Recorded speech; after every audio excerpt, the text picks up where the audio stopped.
YouTube looks like it's live. Okay. Here comes Instagram. My Instagram's live. Instagram's live. Here we go. All right. Look like Cool. I'm live. Excellent. All right. All right. Exciting. Thank you. Thank you, everyone who's joining us. I'm Dr. Brandon VanderWel. This is Dr. Mimi Tan. And today we are discussing whatever you want to talk about, honestly.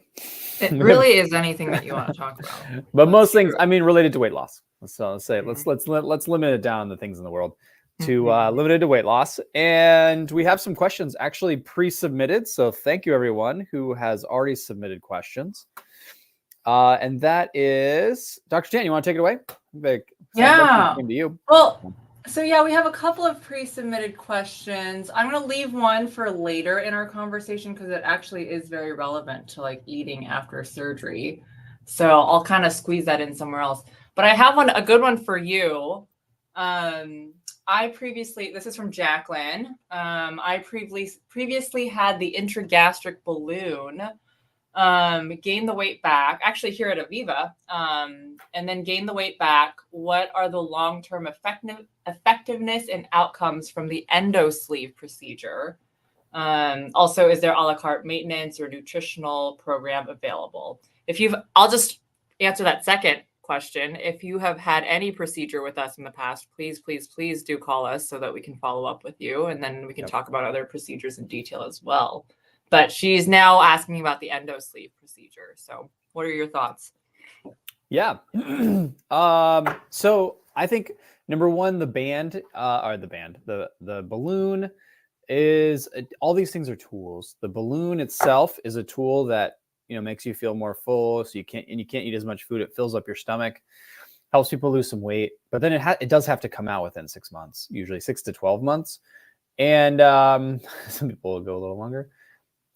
And when it comes out, it's like there's nothing that's changed about your body. Hopefully you've changed some of your habits, and that's really going to help you maintain some of that.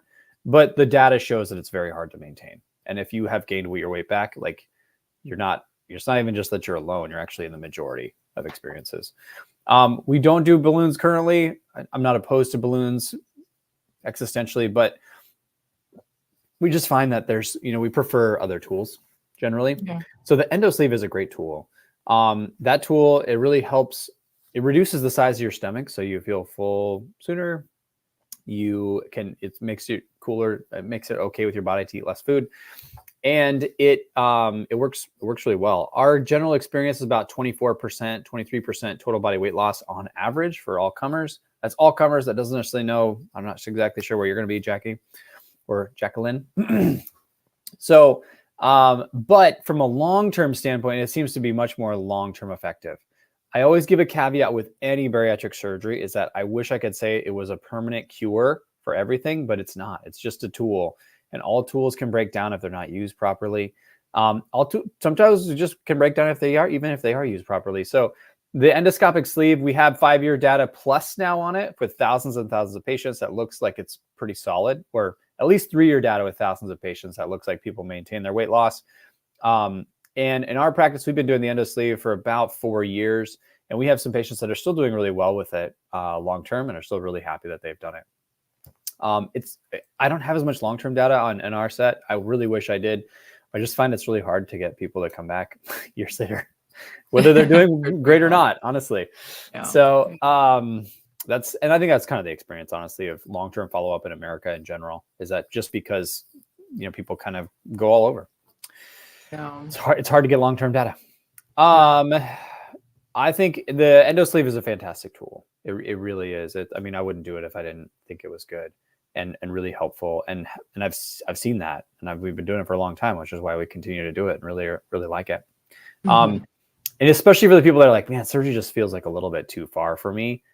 The endo sleeve is fantastic. Yeah, it's a really good tool. Generally loses more weight than the balloon and is much better at maintaining it and keeping it off. So yeah, and it totally makes sense, right? Like the balloon, you have to take it out. Yeah. And so then your stomach goes completely back. You're completely back to normal. Yeah. Completely back to normal. So how is that you're going to regain the weight back likely, oftentimes. Not always, but oftentimes. And arguably versus, that's kind of like what we're seeing with the GLP-1s. if you stop, right, like if you stop the medication, oftentimes people will regain the weight. It's kind of like any intervention that you do, unless it's like physically permanently there, it's there's always going to be some rebound effect. So the ESG, the sutures are, I don't know if you mentioned this, they're permanent. So they Yeah. stay there. There's a failure rate with anything, but they are permanent, and they're kind of through the full thickness of your stomach. So it does, it's a solid fix. Yeah, it's a really cool tool. And it's really cool that, you know, it's much less invasive. And from a safety standpoint, you know, just the tools they're all limited to inside your stomach. So of course, anything crazy can happen, right, when you're doing anything. But the amount of things that can happen that are bad are just so much less. So yeah. All right. Well, why don't we kind of start off with the topic at hand here? Although, you know, if people have questions about anything else that they're curious about related to bariatric surgery or weight loss, feel free to send those in as well. But I thought we'd start kind of broad and just talk about what are your general recommendations to folks for eating in a way that supports weight loss. Maybe not necessarily in the before or after phase of bariatric surgery, but just general advice that you give to folks. absolutely. The key to weight loss is a calorie deficit. Like, you got to eat less food than your body's burning, like eat less calories than your body's burning. Like, at the end of the day, that's sort of like the critical piece. The hard part is that we don't always know what your burn rate is. And your burn rate, you know, your calorie usage may be significantly less than we expected it to be. And so it just means that you have to eat a lot less calories. And that means that your margin of error just goes down a lot. I mean, if you're burning 2,500 calories a day, like that's your burn rate, you got a lot to work with, right? You can be at 1,500 calories and be like, great. And then you screw up a little bit and you're at 1,900 calories, but you're still in a calorie deficit. Fantastic. That's awesome. And I would say that's why back in the day, like, it was just so much, managing your weight wasn't as big of an issue, is because our bodies just burned a lot of calories to stay alive. Like, you imagine if you didn't have like very good climate control in your house, in your car, in you didn't do a sedentary job. You had a pretty physically active job. Everything in your life was just more physically active and uncomfortable. And now, you know, our bodies are just kind of don't have to work very hard to keep us alive and comfortable. So our burn rates are going down and down and down, and which means that our margin of error for, you know, if you have a couple extra cookies, is just like, that's a real significant portion of percentage that cuts into that option of what you're trying to lose weight wise. The hard part is that your body naturally wants to lose. Whenever you lose weight, your body's like, no, this is bad. Like, we're going to die. We're not going to survive the winter. And it gets on the overhead speaker of all the hormones in your body and be like, this is bad. We need to cut the burn rate, like ration, and go find some food and eat it. And after these procedures, what's really cool is that, you know, it just seems to change that message. You go into a calorie deficit, even a significant calorie deficit, and your body's just like, oh man, I cannot believe that my body is just like fine with this. And all of a sudden it says, hey, we got fat stored up. We'll just use that for energy. We're good to go. Keep on keeping on. Yeah. So, yeah. I guess to kind of like boil down more like discrete advice, you know, oftentimes when I talk to people about like diet, I don't go too much into calorie deficit because, you know, it's hard to count your calories. And you're right, like, no, we don't know what your baseline metabolic rate is because it's different for everyone. So I always emphasize protein. I'm sure you do the same. This is like the number one thing. I actually just have people mostly track protein. I don't really have people track calories or carbohydrates unless we're like stuck. So protein intake, that's probably the first thing to kind of ramp up on a little bit. And then the other big one that I still see very often is like sugary drinks. Drinking your calories basically and cutting those out and subbing those out for like artificial sweeteners if you need some flavor in your water. That's kind of another really big one. And I always tell people too to like start slow. Like, what you have to realize about like diet and weight loss is it shouldn't be a fast process, because if you're like cutting calories super quickly and you're losing weight super quickly, you're also going to rebound super quickly because your metabolism is going to crash and your body's going to fight you to regain that weight. yep. So it's fighting that process. Yes, it's Yeah. a slow process, and it probably should be a slow process. But at the end of the day, you know, the success rate of weight loss with diet alone is not amazing. It's not just not amazing, it's horrible. It's pretty awful. If you're that's the data is like if you're significantly, like if you're obese, your chance of getting out of that without, you know, some significant intervention is like it's in the single percentages. Yes. Actually, the statistic that like blew me out of the water is if your BMI is above 40 and you want to get your BMI below 35, which is still considered, you know, not a normal weight, so to speak, by our typical BMI chart, it's less than 3%. Just to lose those 5 BMI points, it's 3% with just diet and exercise. That's so rough. You're still a long ways away from where you need to be. Right. And yeah, like maybe you're happy at a BMI of 35, but like, you know, a lot of folks maybe aren't. So it's tough. It's definitely tough. So thankfully we have tools like bariatric surgery. Yes, we do. Speaking of which, Lindsay just posted on the Instagram, husband Ryan had surgery in April, down 65 pounds, doing incredible. Starting the process too. Awesome. Oh, good. And yeah, any information that we can have to help is great. Well, I will say, like you said too, like the protein with losing weight. So when people ask me, like I got, you know, friends and family, they all know what I do, right? And they're like, well, what should I do to lose weight? And I always just kind of give a generic start for like, if you're a female, you should probably be at like 13 to 1400 calories a day. And if you're a male, you should probably try 1600 to 1800 and try to be heavy protein wise. Like protein should be the biggest source. And the reason protein is great is because number one, it fills you up and it keeps you fuller longer. But number two, the thermic effect of food, which is one of the ways that, you know, we kind of think of actually in the burning category as far as calories go. It's very hard. You think about it, your digestion system, your body, you have this big molecule, right? This piece of food filled with all these tiny little molecules that your body has to break into those little molecules to then be able to put them inside of the cells so you can use them in your body. And with protein, your body spends about 30% of the energy it gets just to break it down and to put it, to be able to move it to the cells. And so that's a big benefit of protein is that number one, it makes you feel full and feel full for longer. And also like your body just doesn't get as many calories out of it as it does other stuff because it's so intense to break down. So, yeah. I have a question from More42 on Instagram. When you're looking at a nutrition label, what is a good ratio of protein to carbs? That's a really good question. Ooh. Yeah, I don't know what your answer is. I'm curious to see what your answer is. Yeah. Well, you know, what I tell people is that there's nothing inherently wrong with the carb. Despite like all of the learning we've kind of seen over the last 10 years or whatever, like carbs do not make you gain weight in and of themselves. It's because carbs are delicious and they're calorically dense. And that's why we tend to gain weight, because we tend to overeat on the carbs. In like a daily standpoint, my protein goals for most folks end up being around 80 to 100. And then if people like setting a carb goal, I feel like a very gentle carb goal is less than 100 grams. Less than 50 is a little bit more aggressive. And then if you want us to go super aggressive, we can go even lower. So just looking at those two numbers, I would say like a 2-to-1 ratio is maybe a reasonable ballpark to look at. But also be mindful that, like, again, there's nothing inherently wrong with the carb. It's just, again, calorically dense, delicious. Yeah, it's kind of where you're at in your life, where you're at in your weight maintenance. Carrie Ann has a question too. I want to get to in just a sec as well about protein as well.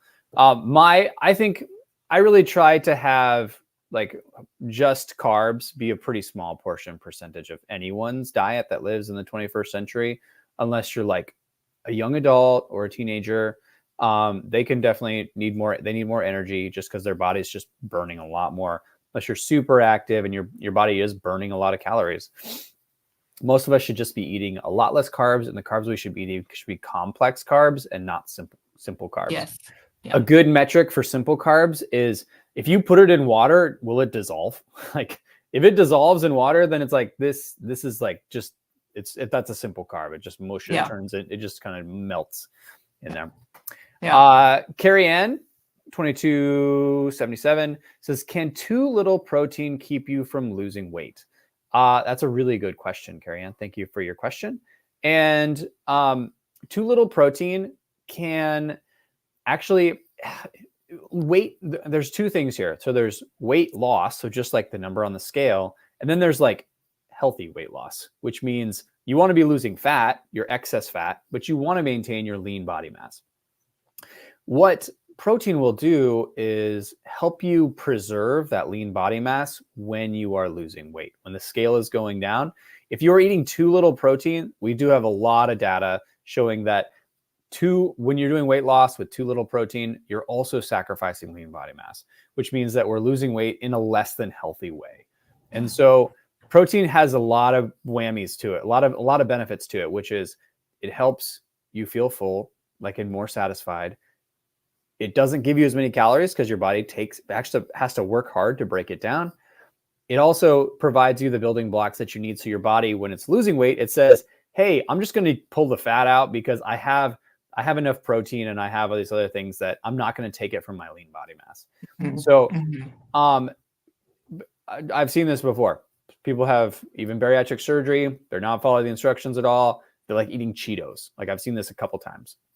Has been many, many years and in a different place. But they were eating just like mostly Cheetos because like, I don't know. I just don't feel, I feel this or that or whatever, and completely not paying attention. Yeah. And they lost a ton of weight. They were doing great. But it was just like, it wasn't necessarily all healthy weight loss. And it's also like, it's not a good sustainable plan. Like, if it's, it doesn't even pass the, like the side glance mark up as far as a healthy plan to live by. So not related, but Cheetos are actually engineered to kind of like bypass your hunger signals because, they're like super calorically dense, but then they melt in your mouth, especially like the puffy kinds. Oh yeah. And then your brain doesn't even really realize it's like eating food and calories because it literally melts in your mouth. I had a comment on Instagram Ali says, deliciously disgusting, LOL. Oh yeah, I think she's referring to Cheetos. Yeah. So good, but that's a really interesting thing from a nutrition standpoint. This is actually, so if you want to start getting into the weeds about carbs, another thing that you should really, like, if you're like, well, what are some of the things I should do? You should actually really probably avoid fructose, like particularly high fructose corn syrup or high fructose, whatever, things that have that in them. And the reason for that is that fructose, you think of you have this whole biological sequence of breaking down carbohydrates into their base molecules where you can use them for fuel. And at most of the breakdown pieces for the different types of carbohydrate molecules, there's stop signs, biochemical stop signs that say, hey, we are saturated. We cannot further process this molecule at this time, and you need to stop. And there's feedback mechanisms biochemically. Fructose, interestingly, doesn't have a biochemical stop sign as it's being processed towards the Krebs cycle. And so what that means is that's the reason why, like, a big gulp now, you have this gigantic thing of soda that you can drink. And you're like before, 30 years ago, if you try to drink 100 grams of just sugar, of like straight up cane sugar, it's just like, oh my goodness, no, this is bad. This is horrible. Right. And that's why, like when people have sugary candy stuff, like we're kids, they throw up, what's happening is they're saturating their system. And then their system's actually trying to get rid of it. But fructose is very different because fructose doesn't actually allow you and it's kind of made as like almost as a hibernation preparation material, right? So there are a lot of things that come ready and at harvest time, preparing you for the winter biologically. Like, you want to eat as much of that as you possibly can without stopping, like, because it's going bad. The winter's coming. Like, think about like a bear trying to get ready for hibernation. Like, they just need to go as hard as they can possibly go. And there should not be a stop sign in there biochemically. And there isn't. But that also means that, like, you can drink a big gulp that has 120 grams of carbohydrates of sugar in it because it's fructose and it's not actually sucrose. So interesting. Wild. Now, there's so many interesting things in our body that, like, honestly problems we've never had to deal with before. Just that just hasn't like life's always been hard. Resources have been scarce. Excess body weight has never been a problem. That's not a problem historically. Yeah. So yeah. Oh, before I forget, I think because we were talking about protein and whether or not eating enough protein would be kind of counterproductive towards losing weight. I was going to bring up two just like protein pitfalls that I see commonly, I guess, when it comes to like trying to eat more protein. One is eating like protein sources that are not lean, because those can be very calorically dense as well. And so really leaning towards, also still looking at calories at times and kind of leaning towards lean proteins is important, because I've definitely seen folks just eat too many calories from trying to hit their protein goals with like calorically dense proteins. Yeah. And then the other is I have some patients who are overachievers and they're like, I'm going to eat as much protein as I can possibly get in a day. And they have these aggressive protein goals. And as a result, you're eating too many calories because you are trying to get too much protein in. I have patients who sometimes are eating past fullness to try to just get in another like protein shake. And that we don't want you doing either. And so that sometimes we need to adjust your protein goals a little bit there to kind of help rebalance your calories as well. Yeah. So, all right. Well, let's move on and kind of start transitioning towards kind of eating in and around bariatric surgery. Do you give any initial like diet recommendations to your patients ahead of surgery? The months leading up to surgery? I do. I have a kind of I call it my 3-step process. Step number 1 is just measure your portion sizes. So I tell people like, I want you to be doing a cup max for each of your meals. You have a measuring cup right next to you. Wow, that's next level. Here we go. Hey, oh, check that. It gets better. Ooh, and a scale. Oh, wow. Oh my gosh. So, and here's, I'll take you through this. This is gonna be great. So what I do, I'd say like after surgery, our goal here is to eat small portions. So we're talking like 1/4 cup initially in the first month, and then you're working up to 1/3 of a cup, then 1/2 of a cup. And I think 3/4 cup, 1 cup is a good kind of like kind of the sweet spot for landing long-term maintenance wise, because your stomach's just not big after any of these procedures. And a really good way to use it is like, I just don't need to eat as much food because my stomach's cool, my body's cool, I'm at a good weight. So that means eating small portions more frequently on a regular basis. So let's get that started now. Measure your portion sizes, have it be a cup, try to do about 5 to 6 of these a day, and just try to have all of them limited to this size. And this is a big change for a lot of people. Big change. Number 1, measuring is just getting into that skill of like actually putting the thing here and plopping it on your plate is something. That's a real change for a lot of people, something that some people have never done. And then number 2 is it like kind of breaks up your meals into small things. You're going to struggle. There's times where you're like, man, this is really hard. Sometimes in the morning for most people, like a 1 cup is actually fine. People are like, you know what? I'm actually totally cool with this for like most of the day. And then the end of the day, dinner comes up is like, whoa, this is not enough anymore. Not cool. And that's a normal hormonal cycle that goes with your body. And it's, actually contraction and relaxation, control over your smooth muscle. So that's the first thing I do. Where's this? And then the second thing is high protein, low carb. So what do you put in this thing, right? I say the majority of it, I want you to put protein in here and then a little bit of vegetables and then a little bit of complex carbs. That's what I want you to put in it. That's like that's step number 2. And then step number 3 is to start tracking it. The best way I know to track is generally with a scale, but I think the portion sizes is important too. So let's do both. So you turn on your scale, you put your measuring cup, you tear it, you put your protein in. Like, oh, okay, that was 2.5 ounces of lean beef, blah, blah, blah, whatever. Type it in, put it in your app, tear it, put in your vegetables, boop, boop, boop, boop, boop. Put in your, tear it, put in your complex carbs. There you go. Plop it on your plate. You got your thing all tracked out, ready to go. We're rolling. We're cruising. This is kind of like that's like the 301 level, right? And I kind of want people to work up towards that. And I don't really have a realistic expectation. A lot of people even do it. But I think when people ask, like, what is the best thing to do to get myself ready? It's like, that's what it is. So that was kind of a long explanation. How about you? Yeah. I mean, pretty similar to you, I think. And I tell folks that, like, preparing for surgery, it's like preparing for a marathon, right? You do have to, like, practice before you go and do the actual race itself. And the more practice you put in, the easier life is going to be during your recovery. And it's nice if your recovery is smooth, because you're going to be dealing with pain, you're going to be dealing with all these other things, and you don't necessarily want to be completely relearning your behaviors at that point. So the earlier that you start in adjusting things ever so slowly, the better. Frequency of eating is the first thing I usually talk about, especially for folks who are like used to eating one big meal a day, who do intermittent fasting and these types of things. It is going to be a huge adjustment in terms of how life is going to look after surgery. Your stomach is just so small. And so there's no way around it. You are going to have to eat multiple meals a day. And I find that the folks who struggle with this the most are people who are have really busy work schedules.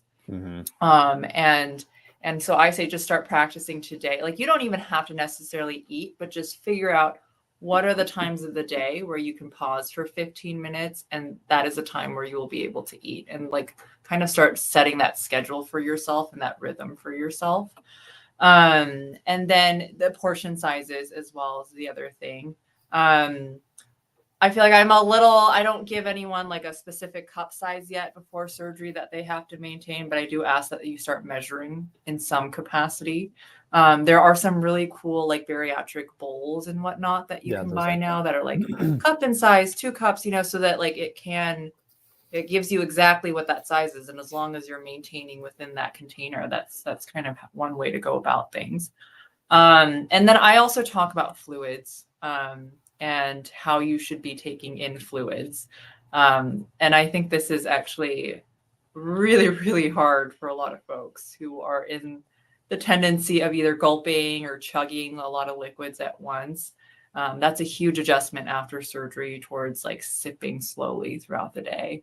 Dehydration is a huge issue after bariatric surgery. So the more you practice slowly sipping your fluids before surgery, again, the easier things will be afterwards. So those are the big things that, we work on initially. And then obviously they work with our dietitians too, and they kind of go more granular into things as well. So, all right.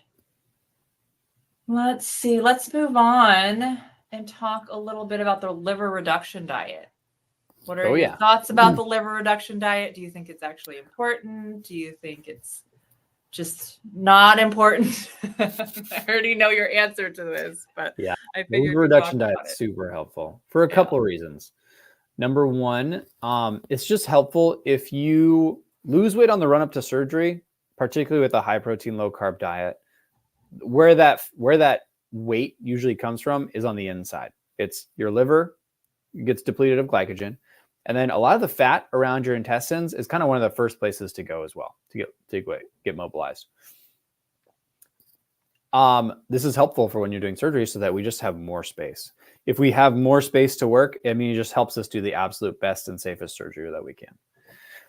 The second benefit of the liver shrinking diet is that it gets your body used to like a calorie deficit. And also it starts the process of your body biochemically getting all the little enzymes and proteins and whatever it needs to turn fat into energy. And for a lot of people that have been struggling with their weight for a long time, their body's really not used to mobilizing its fat as energy. And I can hear it sometimes in people's voices if they don't take the liver shrinking diet seriously on the run up to after surgery. They're like, it has a certain tone to it where they're like, it sounds like you're significant. Your body's just not used to mobilizing the energy, and you're energy deprived, even though you have so much of it stored up. It's just not getting there yet because that highway's not built up. Yeah. And so I think it helps make the recovery smoother and helps make the surgery smoother and safer. Yeah. Yeah. Yeah. I mean, I tell my patients, like, this is your chance to do something that can actually significantly change the safety of your surgery. Like in a lot of ways, you're asleep. Things are out of your control. You're trusting me to do your surgery safely. But you can do a lot of prep work, and that is the liver reduction diet. Like that is going to move the needle more than anything. And, we've both struggled with big livers before, and that is a real challenge. Not fun. Yeah, it is a real challenge. And so there's really good. It's not a fun diet to be on. it's really, really hard. It is restrictive. There's a reason we only keep it at 2 weeks and not longer than that, but it is incredibly important. So, yeah. All right. Well, let's move on and talk about what diet advancement looks like after bariatric surgery. Kind of what that first month looks like. What can we eat? What can you not eat? What do you tell your patients typically? Yeah.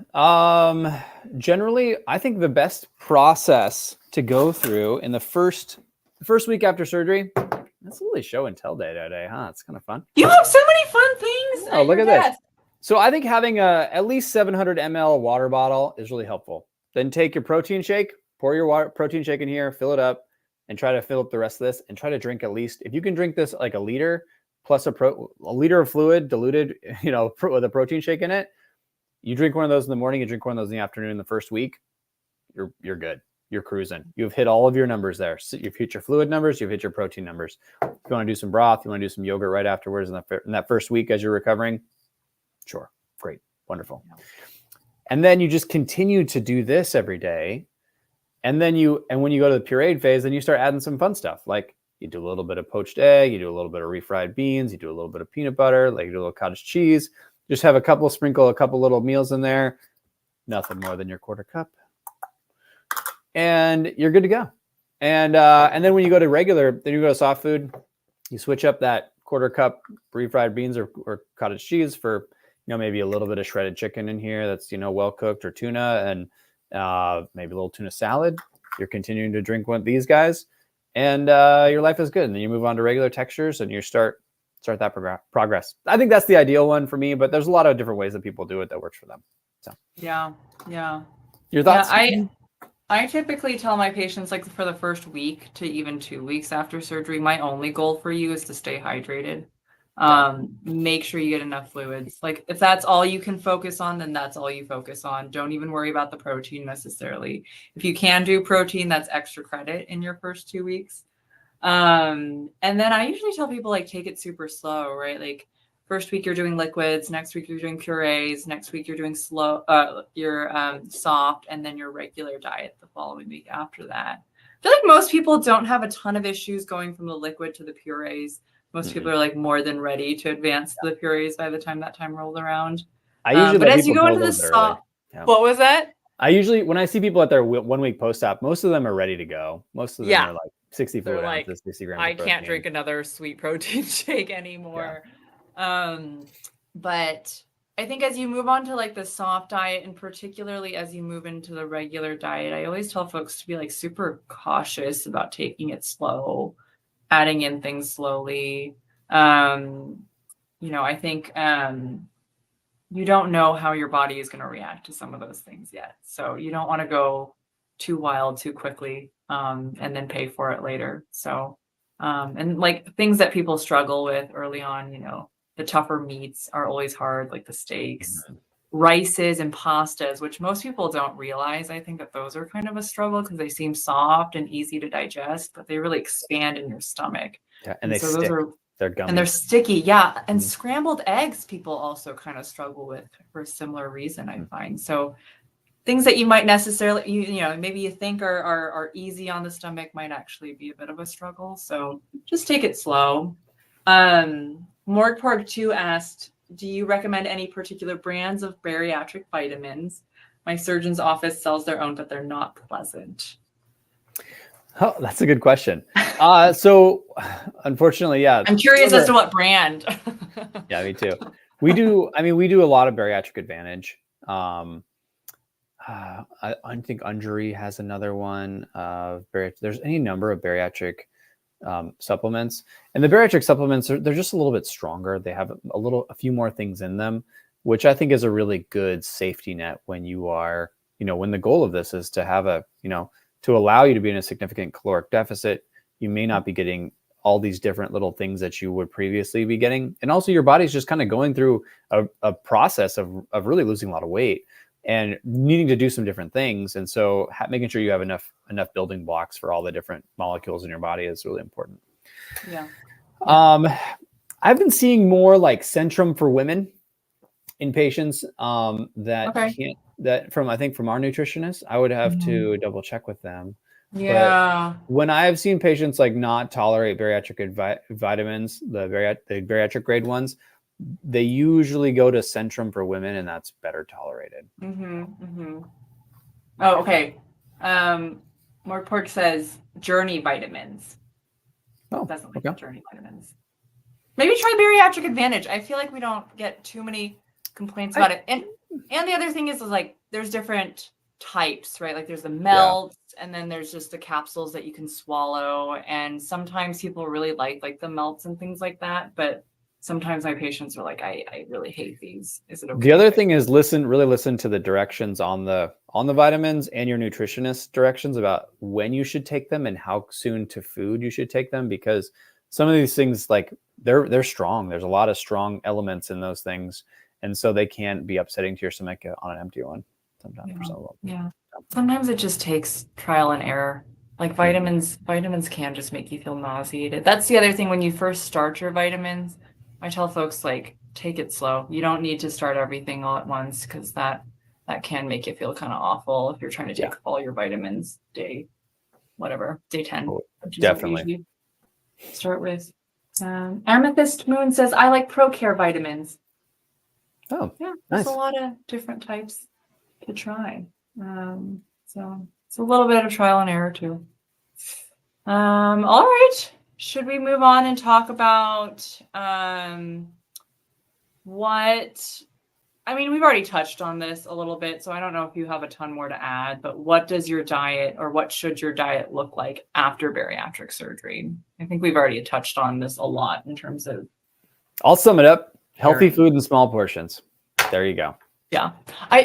I do think like the unique thing that our program emphasizes is like the volume of food and like measuring the cups, which like totally makes sense to me as a surgeon, right? Like we have formed this pouch for you, and there are all these concerns about, does my pouch stretch? You know, do things kind of stretch back out after surgery, which, you know, we don't really fully know whether or not it does, but you should protect your sleeve as much as possible. And I think that 100% makes sense. I love that analogy that you have with the, although I never repeat it because I don't know the name of the bumper on the side. A few times I've tried to repeat it, and I'm like, I don't really know what I'm Bumper bowling? The bumper bowling one? Or the guardrail? Yeah, I guess bumper bowling, but also like, what's the rail on the freeway? Guardrail. The guardrail one. Yeah. That difficult. I don't know why I can't handle that. but yeah, looking at your stomach as, you know, that guardrail that you don't necessarily want to be hitting on all the time. Yeah. And that's really what measuring your food does. I think that makes so much sense, like anatomically, for our patients. But protein, always protein. Yeah. You know, I see a lot of patients break their stalls just by kind of refocusing on protein again after their surgery. So I had a question from Nicole. Any tips with dealing with mind hunger or like head hunger? I think that's a really good question that comes up all the time. I feel all the time. Yeah. So that's a head hunger. Like when you're feeling hungry, that's a very complicated feeling. Why? You know, so much. The hardest part is determining, like, is your body literally telling you that it's hungry and it needs food, like, or else it really wants food, or is this like a routine or a feeling of like compensation, like a coping skill to something, or just like a, you know, an emotion of boredom, or like, this is just a time that I eat. This is a situation in which I eat. There's so many different reasons for that. I don't know. What are your general tips for helping people with head hunger? Yeah, it's hard. I think like, to me, head hunger is like physically your body feels like it is full. There is like that satiety and you don't feel hungry anymore physically, but your brain continues to want to eat. It's continuing to give signals to you, hey, I still want more. I still want more. I think, you know, this is something where maybe replacing that habit with something that also gives you joy. and gives you satisfaction, and kind of trying to replace that signal and still give you some like dopamine release in your brain is helpful here. But head hunger is really, really, really really hard tough. to deal with, I think, for a lot of folks. This is honestly where I think medications really do wonders for a lot of patients here, because it does so much to just turn down those signals. And so if I have a patient that's continuing to really struggle with the head hunger and they continue to kind of overeat or overfill their pouch because of that reason, that's when I usually have a discussion about starting a medication. Yeah. Yeah. Yeah. And I'd also tell people from a behavioral standpoint, the things that you can do are, number one, kind of get ahead of the times when you know that comes up. Like a late night's common, super common for a lot of Yeah. people. Yeah. And I say, okay, well, at night, like number one, try to do something that's pretty distracting so that you're not like sitting in front of the TV and getting hungry is like the most natural thing to happen in the entire world. Yeah. Like, Yeah. that's not a surprise at all. Yeah. But if you're like, hey, I'm going to try to do something a little bit different and I'm going to maybe chew some gum, or I'm going to go do this, or I'm going to go do that, like kind of putting you out of your routine a little bit, I think can be really helpful and kind of distracting. Because most of the time when people are like engaged in something, they actually are like, oh, actually, I'm fine. Or you have something where you're like, hey, I'm going to have a little bit of something else first before I actually, like, I'm going to have a couple pieces of apple or something, Yeah. or like half of a clementine. Look at that. Yeah. It's show and tell today. Oh my gosh. So like that's show something. Nothing to show. So it's like, I think working on those things, I think can be really like from a behavioral standpoint of just like some little strategies about how do we overcome this little situation? Because guess what? There's going to be like, no matter what, whether you do surgery or you do medication, like you're still going to need some of those things to set you up for success. Yeah. So. And I think like I think what you're describing is kind of like boredom eating. Yes. And kind of reflecting on like what those triggers are. Because for a lot of folks, it's like stress, right? Or sadness or certain emotions really like trigger that feeling for them. And so again, finding a different coping mechanism sometimes is helpful. It's always easier said than done though. It's a really difficult thing to work through. And that brings us to another question from online that was sent in. About 2 months after surgery, I started feeling hungry between meals.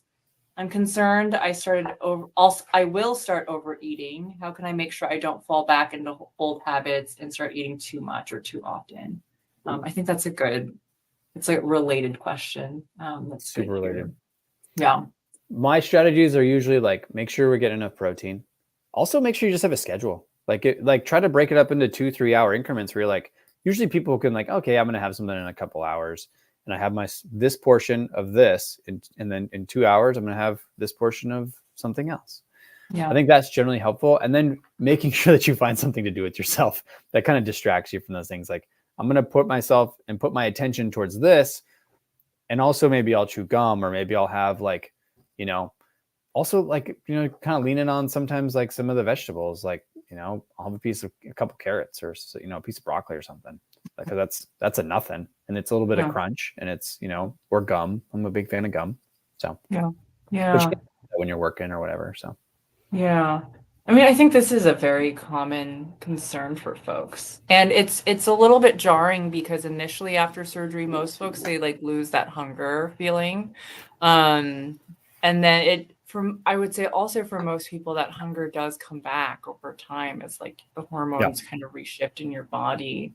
And I think one thing I tell my patients to do is to go back to tracking. Like whenever you feel like things might be a little bit off, you're falling a little bit off track, start tracking. So, maybe it's just you're kind of stressed out and nothing's like you're not actually changing your protein intake or your calorie intake, but just start tracking again. So you kind of know what times of the day that you really struggle with. Just it's data for you to kind of look at over time and readjust things over time as well. And that also keeps you accountable as well as you move forward. And then come see us. That's the other huge thing I would say. Like if you are struggling, come see us. Or even if you think you're struggling, come see us. Yep, absolutely. And then especially when I have patients that are struggling, we just put them on, we just see each other on a regular basis. And we say, hey, here's a couple of things we're working on. Let's do it. That's the thing. Check in Like, on how it's going in a couple weeks. exactly. And it's like rarely am I telling you something that is groundbreaking that you don't know. I think that is unfortunately kind of a rare thing. But it is that support. It's kind of keeping you accountable. It's kind of helping you along the way. Yeah. So Katie says drink something, it makes the head hunger go away. Yeah, True. just have something that's calorie neutral that still satisfies that response. Yeah, have like a water bottle with some like orange slices in it or something like that. You know. Yeah. It's good living. Yeah. Well, do you feel like what are some common like pitfalls or like bad behaviors that you commonly see after surgery that patients should avoid? Portion size. Portion size. Stop sign for eating should be a portion size where you're like, hey, I have this, and then I stop. And honestly, for 99% of people, for almost everyone in their life, like this is a good strategy for them in general. Like you shouldn't be eating until you feel full in the modern age. Like that's not a setup for success. Number 2 is liquid calories. Liquid calories always like, it's so easy to get liquid calories and you just don't even know it. Like if you even have a couple glasses of wine, it's like, holy crap, that was 450 calories worth of wine today. And if your caloric, baseline is somewhere between 900 and 1500, like that was at most 30% of your caloric intake for the day, maybe even 50. So it makes it, calories make it, liquid calories make it tough. And then grazing is a super common one. And by grazing, I mean like easily consumed food that you're eating in a mindless manner without structure or intention. So it's kind of like the classic one is like all of our moms, right, that have kids, young kids, and you got goldfish everywhere because that's what your kids like sustain themselves on. And all of a sudden you find like you ate a half a cup of goldfish today without any intention to, without any need for it. And it was just like empty energy that provided almost nothing else for you. And our kids need it because they're growing, but unfortunately we don't. Yeah. And then I'd say those are the eating behaviors I find the most common, those 3. And then from an other behavior standpoint, I say like not getting sleep is huge. Like if you're not getting sleep, it makes it hard to make good decisions on everything else in your life. Not like having your activities. What do you do with your time when you're not at work? If those are very sedentary and you're spending a lot of time on screens, or if you're spending, just a lot of time just planted on the couch or in a chair somewhere, like that's never a setup for success. Mm-hmm. And then, not getting activity or exercise. But honestly, I said that one last because that's probably the least important of all those from a weight maintenance standpoint. Exercise is great for maintaining your weight. It's great for helping you be healthy. It's great for helping you live a great full life, but it's not the key to weight loss, unfortunately. So yeah, I mean, your thoughts, pitfalls? No, I mean, I agree with you. I think the liquid calories and the grazing, those are the ways that you can like basically cheat any surgery we give you, right? Yeah. Like a lot of how the surgeries work is just like we are just limiting how much food you can eat. But I kind of look at it like a clogged pipe, right? Like if you turn the faucet on at full blast, your sink is going to overfill. But if you have it on just at a trickle, which is grazing, you can keep that faucet on all day and your sink will never back up, right? Like you can really add up on the calories that way. So, and it's really easy to fall into grazing too. That's the thing. Like you're already eating these kind of small, kind of snack type meals. Yep. And it's very easy to just start kind of like having that kind of meld out. And the dangerous thing with grazing is that you can graze on healthy food. Like I get this comment all the time. A common thing is like, I just can't believe like how much like almonds that I ate today, or or these other things. Like those are actually pretty healthy food, but it's like we probably didn't need 500 calories worth of almonds today. Yeah. Or even like 300 calories worth of almonds or 250 calories worth of almonds, when that was just not really part of the plan. And if you can see that if your margin isn't that big, and you're doing that on a regular basis, 3, 4, 5 plus times a week, makes it really hard. Makes it challenging. Yeah, so the grazing is huge, I think. And like pitfalls when I see people come back like with regain, I almost always, it's almost some life event that triggered some stressful thing in their life. And basically they stop taking care of themselves and stop being mindful of all the things, which I mean, it's really hard when you're going through a stressful life event, like, you know, it happens to all of us. But I think with bariatric surgery, like so much of it is like for people, it's learning to like start taking care of yourself again. Like you've spent a Yeah. lot of your life taking care of other people, taking care of your kids, not really putting yourself first. And a lot of times those stressful life events kind of shift things away from you again. And yeah, you're not sleeping enough, you're not eating right, you're not kind of doing all these things that you should be to taking care of yourself. So that's kind of a pattern I see oftentimes in terms of people kind of fall off track. So you just have to get you back on track. Absolutely. Situations. So, okay. Well, I think we're rounding out the hour really quickly. I think these are questions I get all the time. What are your thoughts about straws? What's your thought about caffeine? And what's your thought about carbonated beverages? I feel like those are the big bariatric questions. Straws. I've actually like, you know, I've kind of moved in the last few years. That change has happened a lot, which is I'm pretty ambivalent about straws.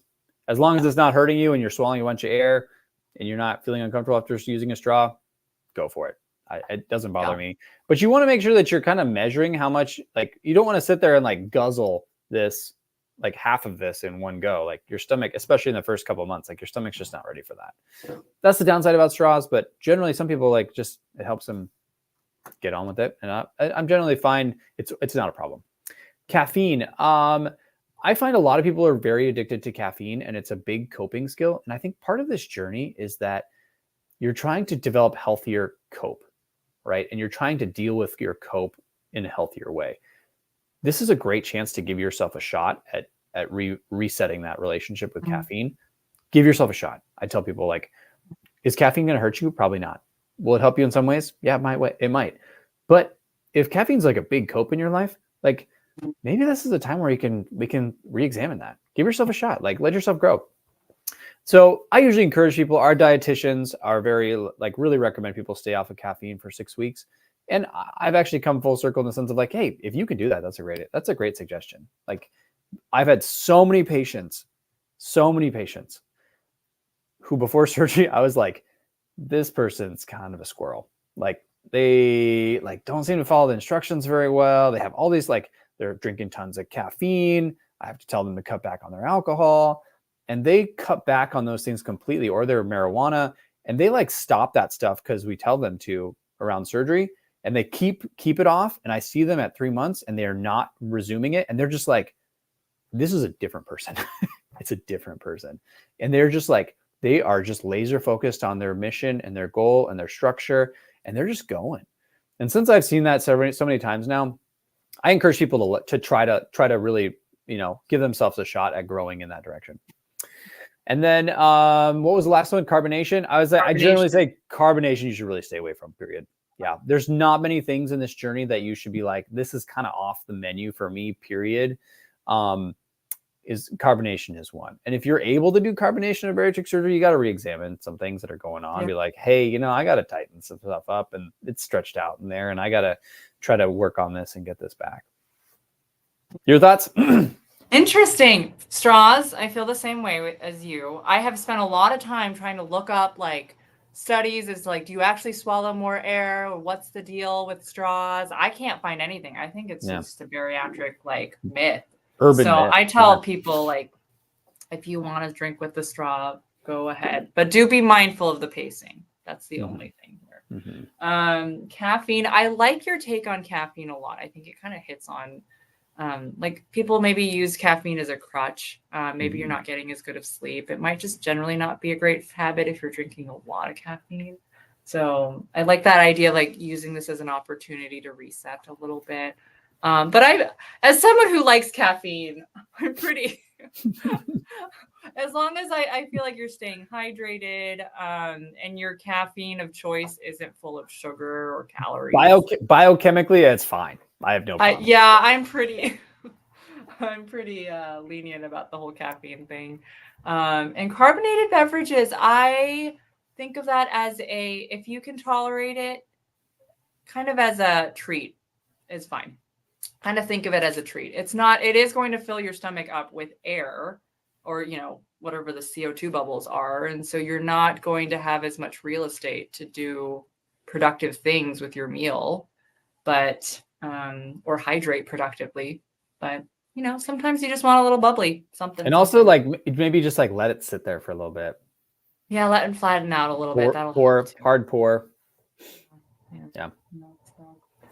All right. Cool. Awesome. Well, thanks everybody for tuning in. Know we had a lot of people tune in today, which was great, and watching a lot of great questions. So yeah, looking forward to doing this. When's our next one, Dr. Tan?